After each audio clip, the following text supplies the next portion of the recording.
Hi, and welcome back. I'd like to start off today saying that showing you I've been grinding just a little bit on a piece right here. This is, believe it or not, it's a piece of Damascus that I made. And right here is the layer count on it. Maybe you can see it. I don't know if you can or not, but anyway, this started out as a 500-pound billet, and I'm down to about 3 ounces. So yeah, it would help if I knew what I was doing, but hey, you got to learn something some way or another, sometime or another, and some way or another. So best thing you can do is just get out there and do it. So it's not, I don't know, there's probably 20 layers here and everything. What I was going to do with this, it's been left in the ferric chloride. Evidently mine's getting awful weak, and so I need to order some more put on here, because I left this in here. It's been in there for about 3 or 4 days, so it should have been really, but to make it really pop, I've been told that you should heat treat it. You harden it, then temper it down, then, or just harden it, then put it in there, so that you can, you know, see what the pattern is, see how you want to manipulate it and everything else like that. So I don't know, but with this I'm gonna try, I think, and put a bolster with it on this knife right here. I don't know if you can see it or not. It's got the hamon on it and everything. I need to clean it up. Be a nice little clip point there, little Skinner, little just general purpose paring knife if you have to use it around camp for slicing potatoes or whatever else. Sadly, I don't make any knives just to put them up and look at. They're not supposed to be, in my opinion. If it's a knife-like object with an edge on it, it is meant to be used, and it is a tool, and I try to make the best tools that I can possibly make for the customer out there, which is everybody else that wants one of these. Now, I don't have a set. I do have some patterns, yes, that I have designed myself, no copies off of no other knife, and you know, but most of the time, if I cut a knife out by a pattern and I'm grinding on it, and I don't know, something comes over me that I want to alter it, I do alter it. It's like the plunge lines on this one. I turned them backwards some, turned them back.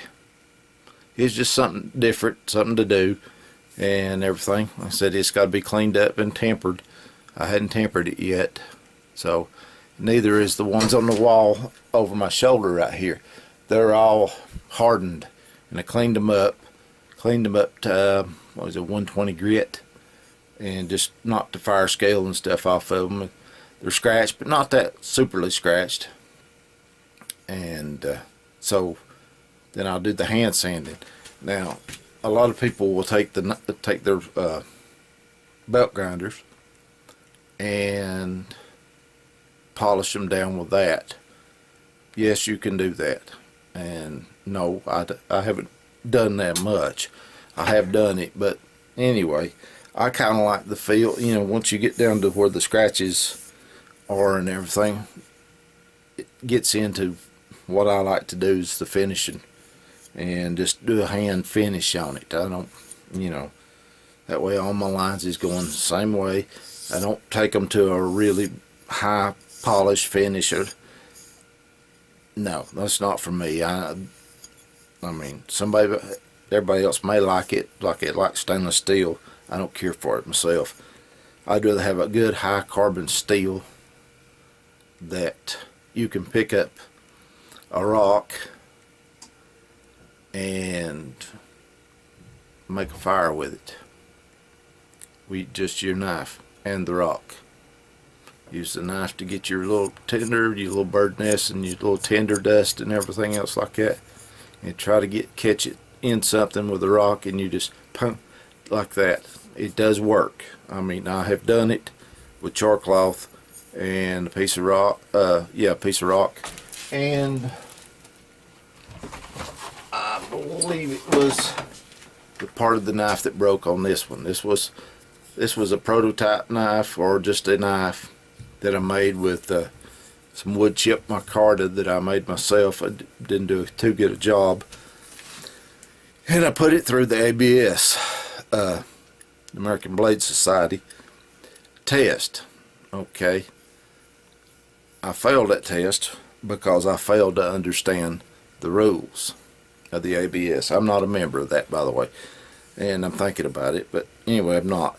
Now, what ABS wants this to do is a handle of no more than 5 inches, a blade of no longer than 10 inches, a blade no wider than 2 inches, and I believe no thicker than 1/4 of an inch. Okay, with that, you're supposed to do it. It's supposed to shave hair off your arm, leg, face, wherever you feel like you need to cut it from, and cut a rope, a 1-inch rope, within the last 6 inches of the rope, being hung, suspended. There's plenty of I think there's a few videos on taking the test. Let's see, Stuart Smith from South Africa, I believe, took one in Arkansas from a really master bladesmith. I can't remember his name, but anyway, it's on YouTube. All right, that's where I seen it at. I wasn't there, so I have to watch it on YouTube. Now, the blades that you take to them, or blade you take to them, with the specs that are listed, has to shave, it has to cut the rope, it has to chop 2 2x4s in half and cut a 2x4 twice in 2. So, and still has to shave after you do that. Then it's got to be clamped in a vise 1/3 of the way up the blade. It's about 3 1/4 inches or so, 3 1/3 inches up from a tip for a 10-inch blade. Now, you clamp them in a vise and you bend them at 90 degrees.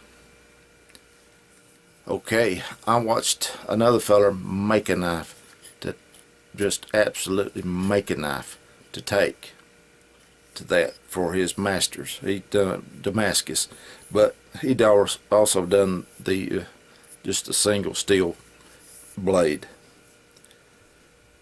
And what they do is yes, and the blade itself can crack, but no more than 1/3 of the way up. Okay, or half inch, whichever one's the greatest. But anyway, with that, they make the edge, just the edge, up about 1/4 of an inch hard. They harden it. Just hold it, blade in there like this. After they bring it out past critical, and set it down in there and just do the edge. Just rock the point and do the edge of it. Okay.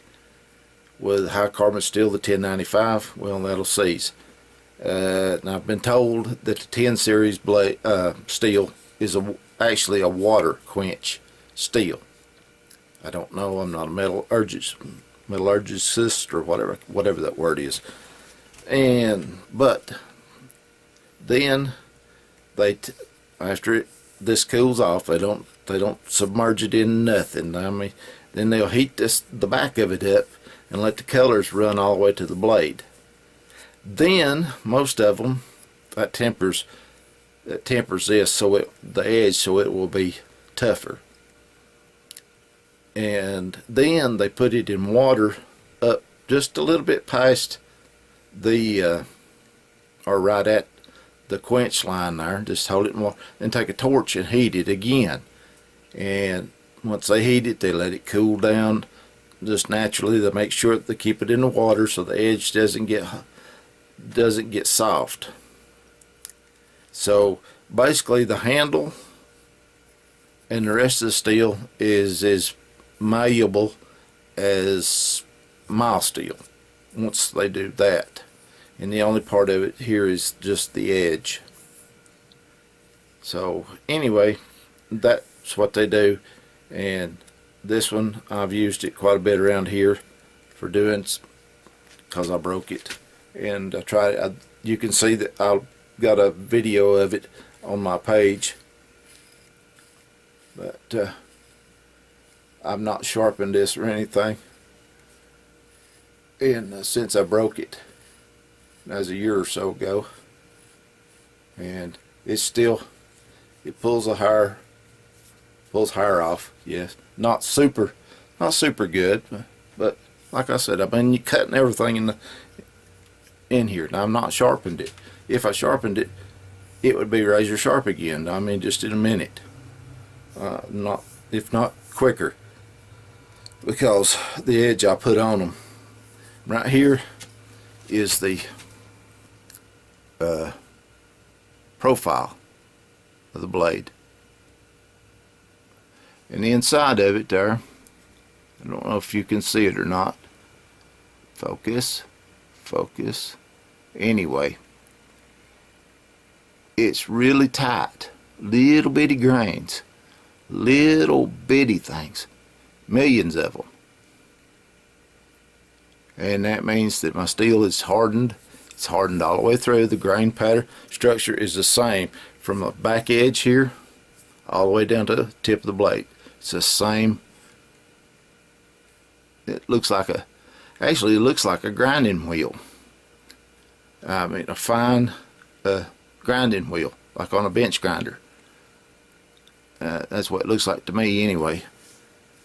And you could feel how it's kind of rough, not super little, but anyway, that's what you want. It's that little tight grain. Small, the smaller the better, because there's millions more of them, and they interlock with each other, making it tough and everything. But what I done was, like I said, I didn't understand the rules of the ABS when I tested this as new knife making. And so anyway, when I clamped it in the vise, I put a pipe on it and bent it, and it bent pretty good before it popped. And when it did, it popped very loudly.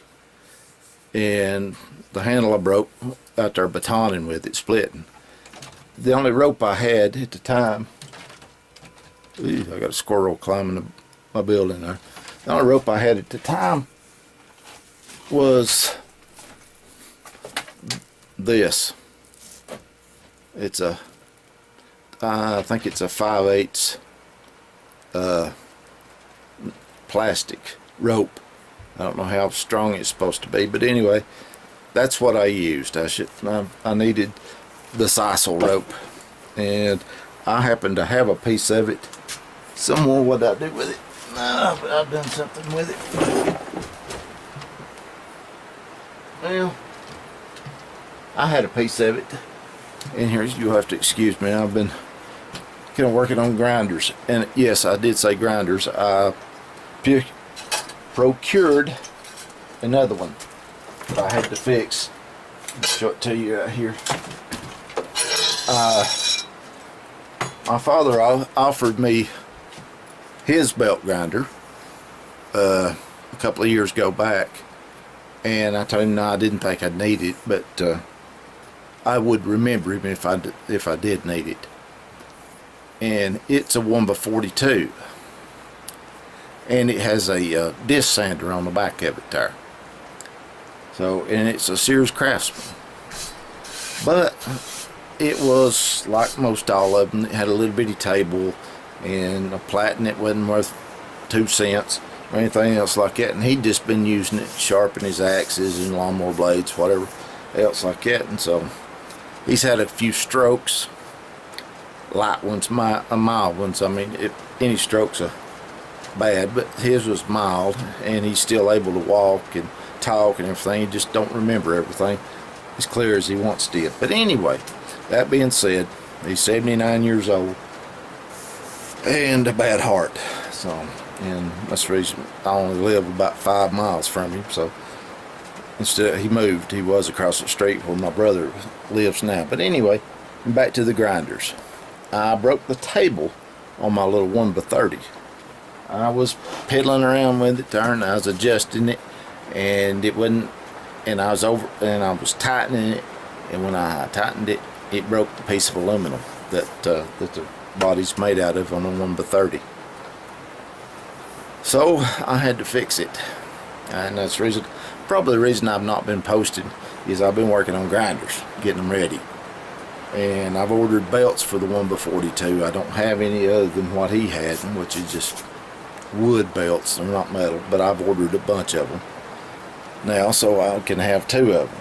But here's, let me loosen this up. And like I said, on past videos I tend to ramble a little bit, but I hope it's educational for somebody, or it is for me anyway. But there's the little 1x30, and I broke the table off of it, and I put I've got a hose that goes on it, and that goes to, I don't know if you see it or not, right? Yeah, right there. Got this little hose right here. It goes to a shop vac that I mounted on a 5-gallon bucket. So anyway, I take it outside. And I use my muffs and my little suck muzzle, as we used to call them.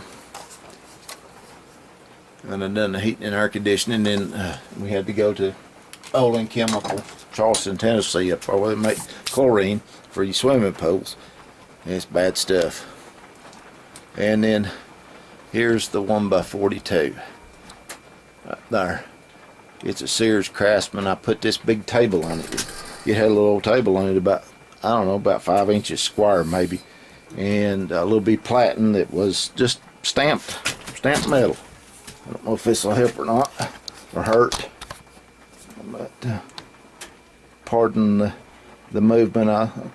Like I've stated before, I am no videographer. So anyway, my shop's a mess where I've been pedaling and working everything. So it's got that disc on it right back there, and I have the table for it out there under my building right there where I took it off. I worked on it quite a bit on my truck bed there on my tailgate, so I wouldn't be cramped up in here doing everything. But that's me being me. Everything. This little 10x12 building here is way cramped, but that's okay. I'm used to it. I like it. Got everything that I need right at my fingertips, but the problem is I got no place to put it other than at my fingertips right now. Every time I do storage, make drawers or whatever else like that, clean out shelves and everything, or make new shelves, something occupies them real quick. The horizontal surfaces of me, lordy, well, anyway, they get kind of plugged up. I'm with Alex Steele on that. Horizontal surfaces are magnets. They attract everything. So if you're going to do that, you need an area that you can just say, this is that, and I'm not going to do anything else but that. So anyway, it don't always turn out like that. Now, little update on this knife. This knife right here is my DB7, my Dogbone DBS7, Series 7 or size 7, a survival knife, survival type knife. They're all survival knives. They're all, every one of them. With a knife you can pretty much do what you need to with it. And if you need to hunt with it, you can hunt with it, but you got to be quick. And being hungry makes you quick. So anyway, but this right here, I have got I've got some handles started. They're out of a plastic type material. And I don't really know what the makeup of it is. I hope that I ain't tried anything on epoxy yet to see if it would take on them. Hadn't tried that. I need to before I commit to putting them on a knife. But anyway, I'm going to do this, and I don't know if you could see it or not, but I'll just let me hang it on this pin right here just for a heck of it. Right there. I waited months on these little bitty bearings right here. Okay, I am going to recess one of these into this material right here and let it set against the liners, which these liners are African cherry wood. So that's my plans. Anyway, now this knife has been fully hardened. It's not going to be put through the ABS test or anything else like that. I did make kind of a spear point on the top. It won't really be sharp on top because I still want to be able to use. I might accidentally put just a little bit of juke in there, but I may not, because it feels pretty good without it. And it's got a good handle on it so far that holds on tight. Now the holes is there, well, to reduce weight and to be used in a survival situation, because you can make this knife into a spear by tying it through these holes. Rope paracord that will be on the sheath. Be a Kydex sheath for it, and the rope will be laced around through the Kydex sheath. So you'll have a good blade. You'll have ability to start a fire if you can make a fine enough nest and everything, and find a rock off of it by doing this with it.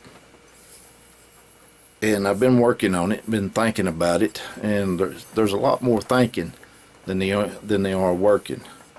Once you get a design in your mind, you have to figure out how you're going to do it, how it's going to affect doing it, or how you're going to wind up doing it, and everything else. So, but anyway, that's what I got in mind on this one. I know this is a video just rambling around, and mainly meant to welcome our new subscribers as well as the old ones, and to thank them for subscribing. And be sure to like and share this video, and don't forget, now I have the drawing. I'm going to have the drawing for this center scribe once I hit 50 subscribers. So like and share, and be sure that your information is available so I can see it, and let my granddaughter pick somebody, and whoever she picks will be getting this. I'll ship it anywhere in the world that's legal to have it. I don't know any place that's not legal to have it, but anyway, that being said, this right here, it's about a $40, 30 or 40 bucks item from the knife stores, and I made it, so there it is. I got one for all the new ones. That's here. I have got one. Well, I had one right here in my drawer, straight down. There it is. Yeah, so straight down. This is mine. As you can see, mine is well used. And does it shine? No, it don't shine. And everything else, but it's the same thing as that. No, the other one's just polished up. But like I said, as long as mine's functional, I don't care how it looks, because this one's not going out in the world. Now, anything, if I make one for somebody or whatever, if you want one, I'll be sure I can make one. No problem with that. And but when they go out looking as good as I can make them. I mean, because the first time you're going to use it, it's going to get scratched up. I mean, and dulled down. That's a fact. That's not, you know. But they leave like this, and this one right here will probably get another cleaning and buffing before it actually does go out, because I've handled it so much showing it. Now, and later on, pardon me, later on, once I get to 100 subscribers, I'm going to do a knife giveaway. Now, it won't be this one. No, I mean, because I'm going to keep this one for a little bit and try it out. But what I'm going to do, and what I'm planning on doing, is a forged versus stock removal knife. I'm going to be using 1080 steel on both of them. 2 inches wide, 3/16 thick. And one I'm just going to cut out and come in here and grind. The other one I'm going to cut out, or get close, just cut a piece of steel and try to forge it out and try to get them looking as close to similar as I can. And then we'll try them with a rope test and not the bend test now. No. We'll just, because I won't do that. I mean, because I'm not going to do that. They'll be fully functional knives, ready to go, ready to, you know, to do whatever you want to do with them, however you need to do them. They're not screwdrivers and they're not pry bars. Now, they are fully guaranteed and warranted. And you break it and doing normal everyday things, and I'll either fix or replace, regrind, make shorter, whatever. And but like that. But if you stick it in a hole and twist a screw or whatever else like that, no, that's a no-no. I don't warranty that, or using it for a pry bar. Now, granted, if you want to use it to open a can of beans so you can live, a buddy of mine said there about pork and beans was when somebody handed him a can on one night of camping. He said, no. I said, no, I believe I'll pass. He said, you know, that's the only food that you can live 7 days eating, or you can live 9 days looking at the can. So, anyway, but if you need it for a can opener, yes, you can use it for a can opener. That would be no problem with that. As a matter of fact, I may do that with this one or the others so far, just to show that it is possible without breaking the knife. But that's the only two things that I don't warranty, is a twist and break, using it for a screwdriver. Anywhere along the blade, you put it in something and twist it like that, it twists the blade, it's yours. That, because I simply, you know, there's abuse of the knife, and then there's a flaw in the knife. This blade right here, for instance, I ground it, I heat treated it, I put it in there. It's not been tempered, it's not been cleaned up. Brought it in from the heat treat, and well, it's kind of hard to tell right now because it's been a while, but it was broke, and I never seen the crack in it. Never. It took the heat treat, and when I pulled it out of the quench and brought it in here and laid it down, when I laid it down, actually I laid it down on the grinder like that right there, and the tip popped off of it. Now, that was a flaw in the metal. I mean, I done everything else identical, and the rest of the knives had no problem. There was a small flaw in this metal that was in about the middle of the billet that I had.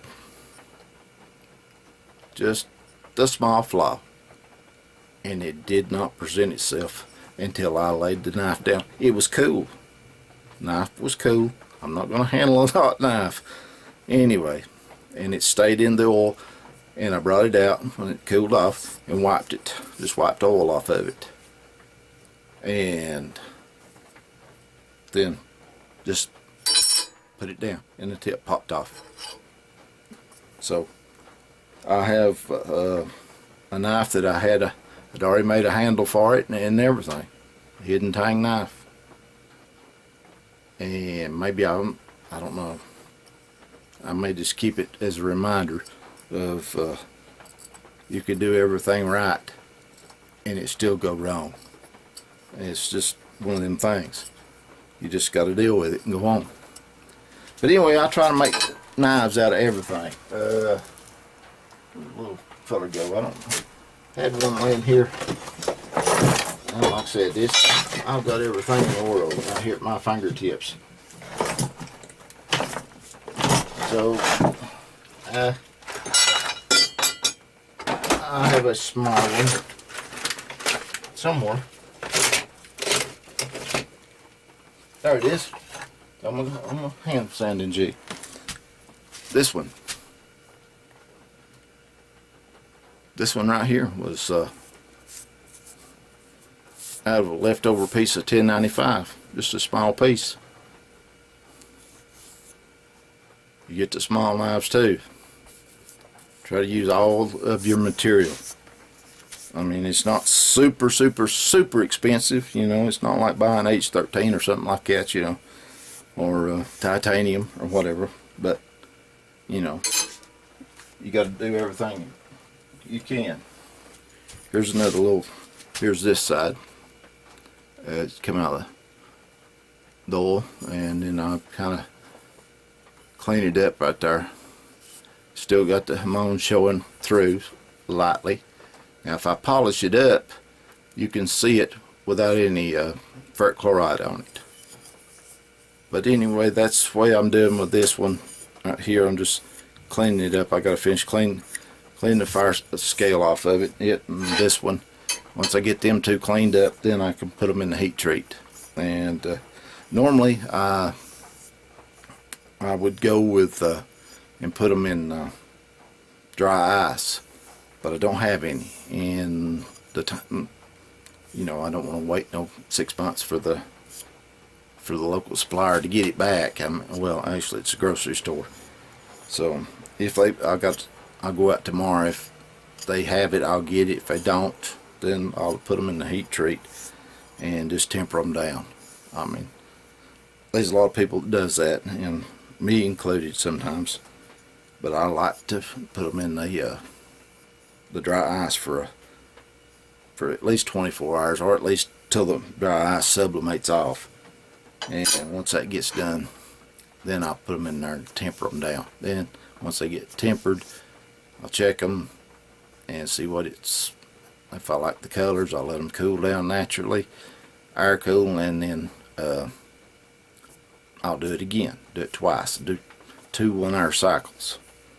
And I don't know that it's any better than doing 1 2-hour cycle, but anyway, I've had good luck with 2 1-hour cycles in the tempering oven at 400 degrees. So that's a good temper. That usually any hotter than that, and you get into the purples and the violets and stuff like that. I like about 400, and once it turns straw all the way down, you know, got kind of a golden straw color, then I know that's supposed to be, according to the color charts, that is supposed to be ideal for it and for workable steel. But anyway, that's this drab, dreary, rainy day. I'm going to go back out here on the forge here in a little bit and take my little billet of Damascus out there, and I'm going to try to flatten it out a little bit. Heat it up, flatten it down on the anvil. So what I can do is when I thought about it, there's not enough here to make a blade or anything. So what I thought I'd do is kind of flatten it out and widen it out just a little bit more, and use it for bolsters on one of these knives. So that ought to look pretty good, bolster on the knife. Don't know how I want to do them, if I want to do them vertically or horizontal, but anyway, I'll look it over and see what I need there. But anyway, that's it for right now.